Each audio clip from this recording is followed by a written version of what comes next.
বন্ধুরা, স্মার্ট বিনিয়োগ চ্যানেলে আপনাদের সবাইকে স্বাগত। এই ভিডিওটি শুধুমাত্র এডুকেশনাল বা শিক্ষণীয় উদ্দেশ্যে তৈরি করা হয়েছে, কোনো রকম বাই বা সেল রিকমেন্ডেশনের জন্য না। তো চলুন আর দেরি না করে ভিডিওটা শুরু করা যাক।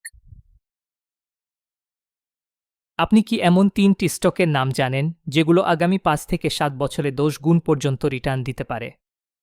আপনি হয়তো এই শেয়ারগুলোর নামই শোনেননি, কিন্তু এগুলো হতে চলেছে আগামী দিনের রকেট স্টক।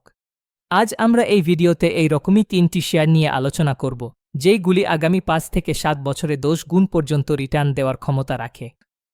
প্রথম শেয়ারটির নাম হল ইএমএস লিমিটেড। ভারতবর্ষে জল পরিশোধন এবং সুয়েজ ব্যবস্থাপনার অগ্রগামী কোম্পানি জি।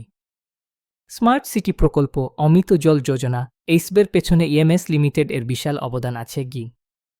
এই কোম্পানির আছে নিজস্ব টেকনোলজি, যার ফলে প্রতিযোগীদের থেকে অনেকটা এগিয়ে এই কোম্পানি। প্রফিট মার্জিন, আরওই এবং অর্ডার বুক সবকিছুই বলছে এই কোম্পানিটি লং টার্মে মাল্টিব্যাগার হবার ক্ষমতা রাখে। দ্বিতীয় স্টকটি হল স্যাকসফট। এটা এক আইটি কোম্পানি, কিন্তু একটু অন্যরকম। ডিজিটাল ট্রান্সফরমেশন, ডেটা অ্যানালিটিক্স এবং ক্লাউড সার্ভিস এই সব ক্ষেত্রেই কাজ করে থাকে স্যাকসফট কোম্পানিটি। ভারত সহ বিশ্বের নানা বড় বড় কোম্পানি আজ স্যাকসফটের ক্লায়েন্ট। গ্রোথ কনসিস্টেন্ট, ডেপ্থ লো, ভ্যালুয়েশন অ্যাট্রাক্টিভ, সব মিলিয়ে এটা হতে পারে হিডেন জেমস। এইবার আসা যাক আমাদের লিস্টের তৃতীয় স্টক, মানে ৩ নাম্বার স্টক, যেটার নাম হলো নেটওয়েভ টেকনোলজিস। আর্টিফিশিয়াল ইন্টেলিজেন্সের যুগে ভারতের এক শক্তিশালী অস্ত্র হলো এই আর্টিফিশিয়াল ইন্টেলিজেন্স বা এআই।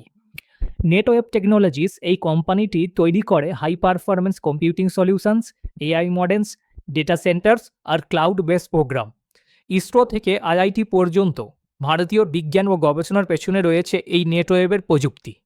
এআই এবং ক্লাউডের ভবিষ্যৎ যত বাড়বে আগামী দিনে, নেটওয়েভের ভ্যালুয়েশন তত উঁচুতে উঠবেও আগামী দিনে। তো বন্ধুরা, এই ছিল আজকের ভিডিওতে। আজকের মতো ভিডিওটি এখানেই শেষ করলাম। ভিডিওটি আপনার ভালো লাগলে একটি লাইক দিন আর কমেন্ট করে জানান। আর এই রকমের ভিডিও আরও পেতে অবশ্যই আমাদের চ্যানেলটি সাবস্ক্রাইব করুন। দেখা হচ্ছে পরের ভিডিওতে। ভালো থাকবেন সবাই।